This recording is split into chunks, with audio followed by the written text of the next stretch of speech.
Alright, well my camera ran out of memory, so we're back.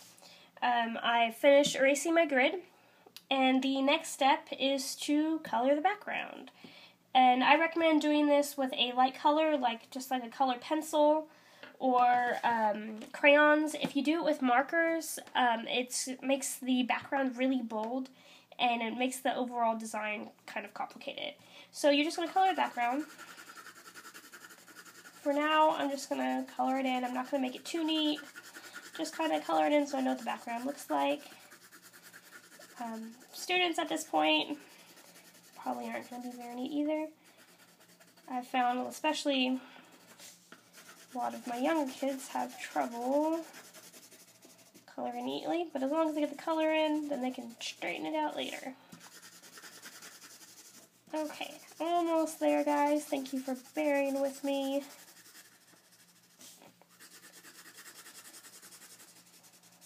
Okay, so there you go. I have my letter outlined and colored. The next thing you're going to need to do is take your painted paper. If you haven't painted your paper yet, this would be the time to do it. And of course let it dry.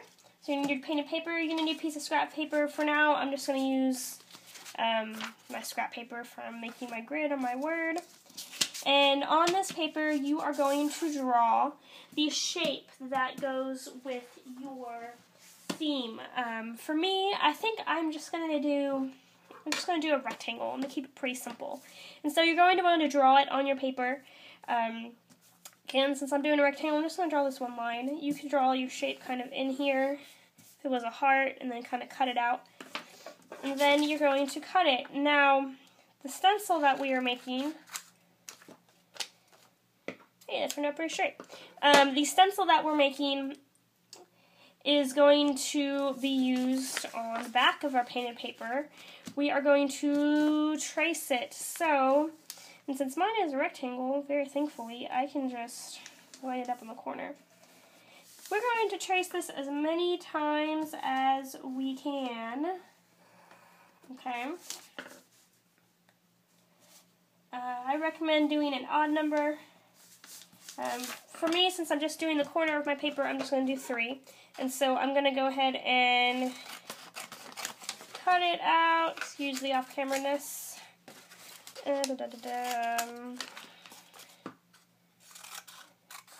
The reason why we're tracing on the back of the paper is because if we trace on the front, our pencil marks might be left. So now we have this, and we got to arrange and kind of figure out how it goes. If we had the whole paper kind of drawn out, we could lace them out and kind of figure it out. So I really like this one right here. So that's where I'm going to put it. But before I glue it down, I need to make some adjustments on it.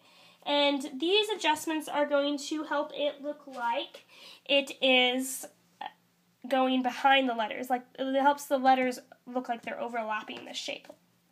And so what I'm going to do is make a mark on the front of where the edges of the letters are. And then you can either then draw a line across it, kind of connect it. You can even use a ruler if you needed to. And then cut it out. And now we have a few pieces here. And we can kind of fit them back together, figure out where they went exactly. That looks about right. And now we don't need that middle piece. So it looks like it's overlapping. And for now, I'm just going to leave this part over here. I could go ahead and cut that part off if I wanted to. And I'm ready to glue. So taking the glue stick, you're going to want to coat the back of your paper. Now, I recommend putting it on a piece of scrap paper to coat it so you don't get glue on your artwork. And what I mean by coating is really coating it, and this glue stick is not the best one. You could hot glue if you desired. I choose not to hot glue because it's hard to hot glue with 24 kids at once. It also makes it kind of hard. Let's get this one glued. For now, I'm just going to glue this one side so we can see what it looks like.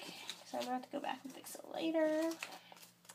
Find the right direction, and then I can kind of line it up. And there we go. So now, at this point, it's going to look almost finished. As you can see, and I'm going to cover up the other half of the paper, the other part of the paper. You can see that it's looking pretty finished. And so we are on what I like to call the finishing steps. In the finishing steps, you have several options. You can go back over your outlines. You can outline your shapes. You can clean up your background. You can judge your composition and see if you need some more cutout shapes. You can just do all your touch-ups you need to. I think what I'm going to do is to make my outline a lot thicker because I accidentally colored over the black line, and so I want to cover that up and make it look like this on purpose. So I'm just going to make a thick outline here.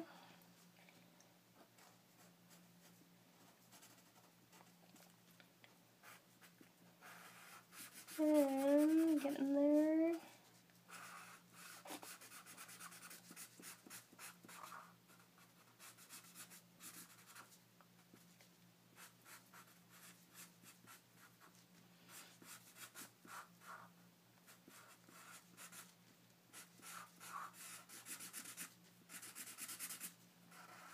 Ooh, the Sharpie's running out. It's running low. I'm going to clean it up. So that's looking pretty good.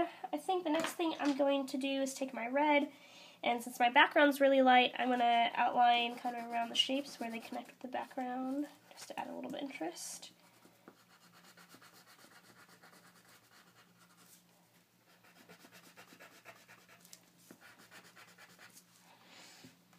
And it's looking pretty good. Some other things I could do, I could color in the letters if I wanted. I could add some other color to the background, things like that. But that kind of summarizes how to do it. Sorry I don't have a whole one done, or did a whole one with you, but there you go. Those are the same steps I did. I drew a grid on my paper. I printed out a nice word and drew a grid on it. Then I did the enlargement method to draw my word on my paper. I outlined in a Sharpie, and then I erased.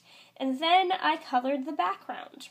After my background's colored, then I made my painted paper, and I cut out my shapes from the painted paper. And then I glued them on, and I made sure to have some that were overlapping.